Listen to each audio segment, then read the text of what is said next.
Hello, everybody, friends, family, foes, the divine, the human, all of you. Hi, hi, hi, hi. The talk today is a little different. It's entitled How Not to Be a Blankety Blank Blank. It's like, oh, how did she know I was a blankety blank blank? Well, I know that you're a blankety blank blank sometimes because I'm a blankety blank blank sometimes. And I want to be less of a blankety blank blank. So here's some things I ran across as I was reflecting on this, and I asked some people to weigh in and how they're able to do this at times, how they can regulate themselves, not be as reactive, instinctual, and animalistic, which leaves us more compassionate, kinder, maybe. And particularly with these intense energies that we're in and have been in for 2 years now, but especially these last few months. And some of you may or may not be aware of it. It may have just been me and some of the people that are calling me going, what the heck is going on? That it's a real star show out there. And how do I want to look back on this time? How do I want to look back at the way I behaved a year from now? Even at Christmas, if I look back on this time 3 years from now, 5 years from now, and not regret how I was. So I want to be more gracious and kinder. I want to do things as positively as I can and accept there'll be times I can do it and times I can't. That there's things beyond my control. And flight delays and flight cancellations and schedule changes and cruise cancellations and computers that won't work on demand and technology freeze ups and lab work at 8 o'clock in the morning and a doctor's appointment at the same place at 4 in the afternoon. Things that are not that convenient. So how are we going to do it? How am I going to do it? How are you going to do it? So what could you do today, kind for a person who cannot control the circumstances, kind to the person that had to call and say, the trip is canceled, kind to the person that called you back after waiting on hold for 2 hours, kinder to the person is handing your food out a drive-through window that may have worked 2 shifts, may have left a sick child or a sick parent at home to go to work. Kinder. And for me to remember, they have a lot more to lose than I do. They're actually more vulnerable than I am with my privilege. So maybe dial up our kindness. It also helps to keep something to read with you. My friends say, well, I don't leave home without my knitting. Well, I don't knit, but I don't leave home without a book. So wherever I'm sitting and waiting and delayed and whatever, then there's something to read or somebody to call. I use it for a time of prayer. I use it for a time for connection, to care for my relationship. So something to fill that time. And in the memory of my mother, who didn't leave home without a snack, keep some snacks with you for the car, the airports, or the doctor's offices, or wherever you may be traveling. And think about, in those situations, maybe reaching out to a child, if there's a child in the area, in the waiting room, or in the airports, wherever we are, to play with a kid. I offer to hold a baby for a mother. You'd think I had offered to give her a kidney. It meant so much to her. I offered to carry their luggage or to push a stroller just to give them a little break. And I remember one time when we were working on our initiatives to make Louisville, Kentucky, where I lived at the time, the most compassionate city on the planet, that I went out to read to these little kids in the YWCA and some of the programs they had. And when I got there, I realized I wasn't there for the kids. I was there for the teacher, that she got a chance to sit down and a big exhale. So what can we do? Acts of kindness. These will keep us busy enough that we can't be a blankety blank blank. It also helps, as I remember, everyone is a beginner. Everyone is new at something with this pandemic, the economic disruptions, the political traumas, the spinning in this accelerated rage energy, the losses, the grief, the dying off, the losing functioning, whatever the inflamed by social media, the news. So just as I hope that I would try not to yell at someone learning something, if they were like, I wouldn't yell at my little Hadlin when she's trying to tie her shoes. She's just learning now to tie shoes. She doesn't have many shoes you have to tie, but she wants to know how to tie just in case. And I wouldn't yell at her.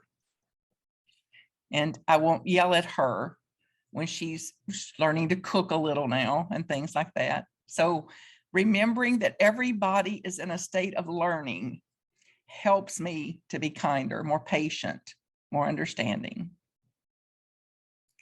And to even say, if I have to, they're beginners or they're just learning.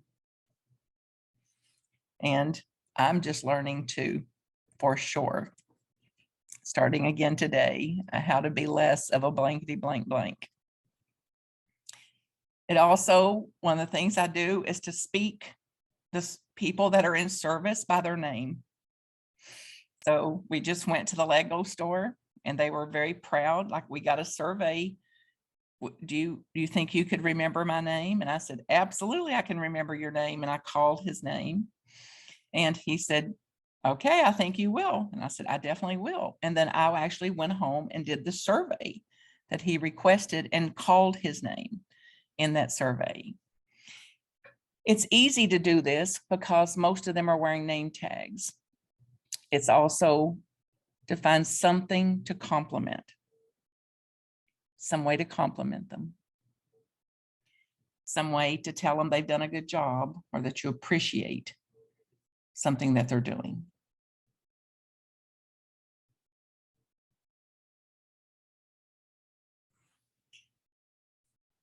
Most of us with just a word of thank you, or have you done a good job, or what I specifically appreciate about you. As I've practiced this for a long time and more lately, I'm more diligent about it now and intentional about it. And people all often respond with, really? Really? Or it was nothing. So think about then how you can thank people, acknowledge them, call them by name, and tell them they're appreciated every time, every single time. So every day. So when we're out in the car, we drive through for tea or water, whatever we're getting, it's like, thank you.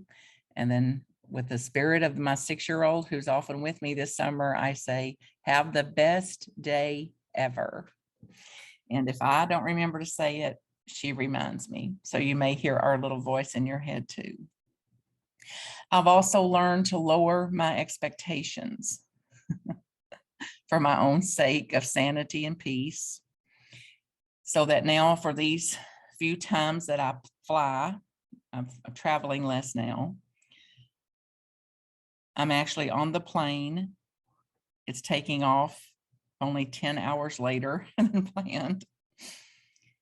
Oh, only I have to spend one night because something was canceled. So it's what the basis of our teaching has been all along. Yes, there's losses. Yes, there's upset, and there's still something I can celebrate or be grateful about. And it's no little thing to interrupt the mind when it's having a tantrum to be able to do that. And the next time you get an item of bad news, say out loud, there is no one for me to blame for this.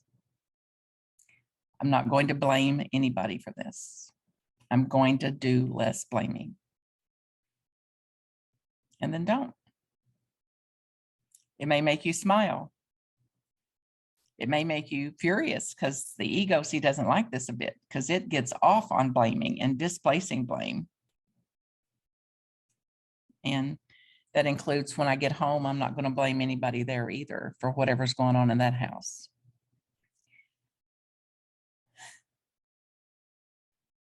Sometimes it helps to remember there's, what is it, 7 or 8 billion people in the world. Am I really going to let this one get to me?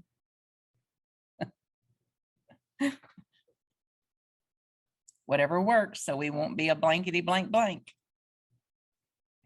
When someone is rude or cuts us off or treats us badly, to stop the mind going off into some kind of story. Or if we're going to go off into some kind of story, that we tell a different story. One that I don't know what is going on in their household. I've not walked in their shoes. I don't know what might be going on in their life. I don't know. And I'm going to know, as I said earlier, there's a missing piece here. So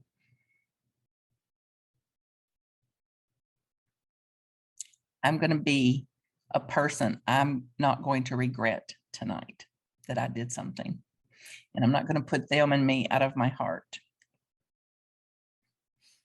One of the things we used to do in the country when people were working on the road or cutting the sides of the road out with the mowers and all that was to go out and take them snacks. And I live in a neighborhood now, in a suburban neighborhood, and I take snacks out there every now and then, and you would not believe it.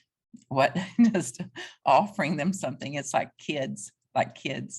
And I try to give them a variety so they get to kind of pick, which is great fun too, to see all they're thinking about which one am I going to pick and all that. And even occasionally they'll say, can I have 2? And I'm like, yes, of course you can have it all.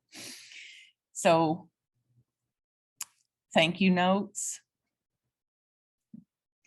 birthday notes, I'm thinking of you notes. I just had a friend to die, as many of you know, and in his memorial, I reminded the people that all the cards they had sent him were in baskets nearly as big as a laundry basket. He had kept every single one of them. So others may not keep the cards, but somebody does. And we never know who that's going to be or what the power of that note holds to somebody, be it thank you, acknowledgement, prayer, thinking of you, faith in you, faith in what can come. Don't give up, whatever it could be.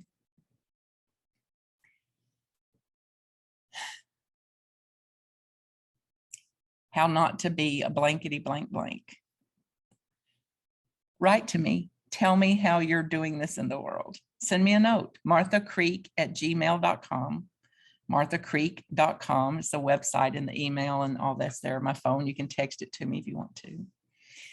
So more ways to remember that someone is suffering much greater than me. And I see people out on their walkers and in their wheelchairs and on crutches and boots. I see these mothers with 3 or 4 little children and trying to find a hand for all of them. Now, I don't know what they're going through. I don't know what that's like for them. But I know it's taking something. to carry on, to keep going. I figure that a good mood is as contagious, maybe more contagious than a bad mood. And I'm absolutely aware and have to tell myself every single day, nobody wakes up saying, oh, I can't wait to be miserable today.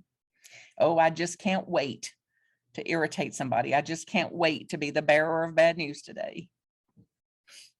So I don't want to make life any more miserable than what life itself, the misery that some of these losses and that carry. And then nothing like the power of a smile. Just, I cannot smile and be a jack blankety blanky blank. A dumb head. I cannot smile at people and call them a name or smile and cuss out at them or something. So a smile may be our superpower this month.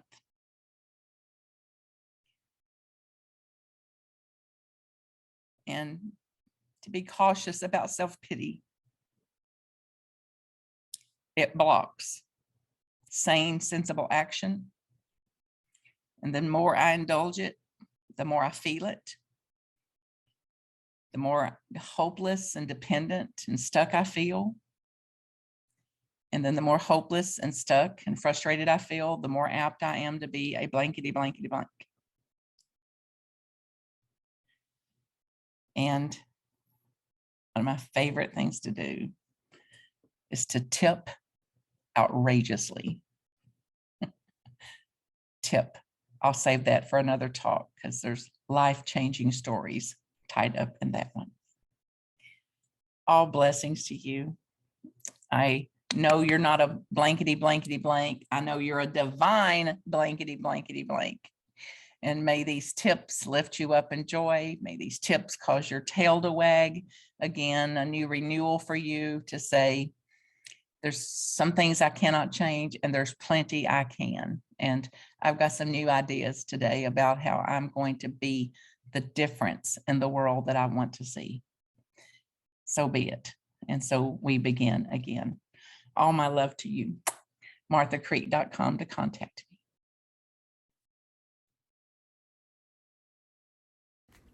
marthacreek.com if I can support you. Blessings.